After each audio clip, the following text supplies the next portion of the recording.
Hi again then guys, and welcome to episode 19 of Dirtmasters Unplugged, the fusion tuning series between Dirtmasters and Special Projects, where we take a vehicle which is typically not the first thing that will come to mind for rallying, but then turn it into a custom from the ground up rally spec machine. And to be honest, the car in this particular episode I didn't really expect to turn out to be that good for rallying. I just tried it for the sake of it, really. But as it turns out, it's a really good rear-wheel drive rally car. In fact, I would say one of the best rear-wheel drive rallying machines I've found so far on Gran Turismo. It's based on the premium spec Boss 302 Mustang, and I've built it to kind of a Pikes Peak spec. This isn't as crazy or fully tuned as some of my other builds. It's built to the 600 pp level, reasonably heavy, reasonably powerful, but not overly heavy or overly powerful. I would say it sits at pretty much the perfect level for this car. It has strong performance, but without wasting time through rear-wheel drive wheel spin, and also with surprisingly controllable handling that doesn't just flip out at every opportunity. Now, as far as the visuals, it's very much down to personal preference, so pretty much just fit whatever body panels and wings and colour that you personally want. You don't really need me to show you that, because this of course is not a replica. I've chosen to go for chrome for a couple of reasons. One is because I think there aren't that many cars that can genuinely pull off chrome without looking stupid, whereas I think this particular Mustang actually looks quite good in chrome. Another reason why I painted it that colour is because often vehicles such as Le Mans cars or Pikes Peak vehicles tend to have colours which are a bit outlandish, such as the chrome Delta Wing and various other crazy coloured Pikes Peak cars, and that just seemed to be the kind of colour that they would feature on a Pikes Peak car like this to draw the crowd's attention, so I just went for it for that reason really. But as I said, go for whatever visual look you want. The only thing of importance to note about the look is that I have fitted the flat floor, because that of course does affect your downforce and your PP.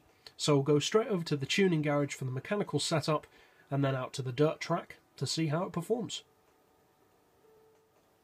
So for the mechanical setup on this particular model, as I said, I've built this to a chosen spec, 600 pp in my case, 630 horsepower, 1350 kilos. I like to round off the numbers. You can of course give it more power, a higher or lower PP. It's purely down to personal preference. I wanted to make it, especially because of being rear-wheel drive, fast enough but not so powerful that you're constantly wrestling against the car. So as always, that's down to what you personally need or want from your rally car. I've opted for dirt tyres of course. For the brakes I've increased the front balance to 6. The ride height we've got a 110 on the front, 80 on the rear. That sounds like a strange setup for a rally car, but in the case of the Mustang, all that does is even out the body, because it naturally has a very low front end, kind of like a hot rod, so I've basically just evened out the ride height. Springs we've got on 650 front and rear, dampers and anti-roll to 4, camber on 2 with neutral toe. For the gearbox, an auto setting of 180, then for the individual gears we've got 3.7, 2.5, 1.9, 1.5, 1.2 and 975 with a final drive of 3.5. For the diff, the lowest initial torque, highest acceleration and a braking sensitivity of 10. As far as the power, I believe I have done an oil change on this one.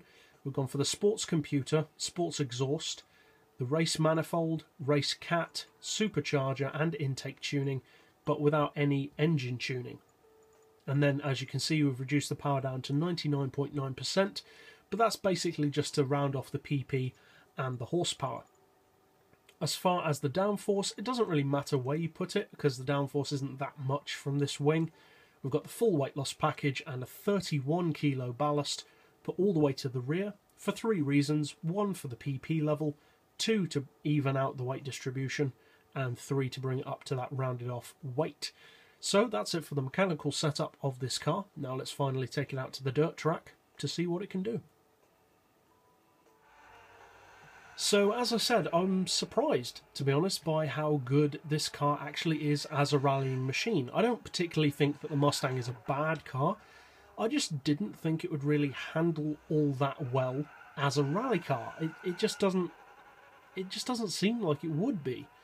I tried it just for the sake of it, primarily because it's a premium model, it's a car which people love, and also because there are decent visual modifications. Apart from that, my hopes weren't all that high, to be honest. I expected it to be a little bit too heavy, probably a little bit too torquey, just to spin up its wheels all the time and be extremely prone to oversteer. As it happens, I couldn't have been more wrong. It copes with the power, this much power at least, extremely well.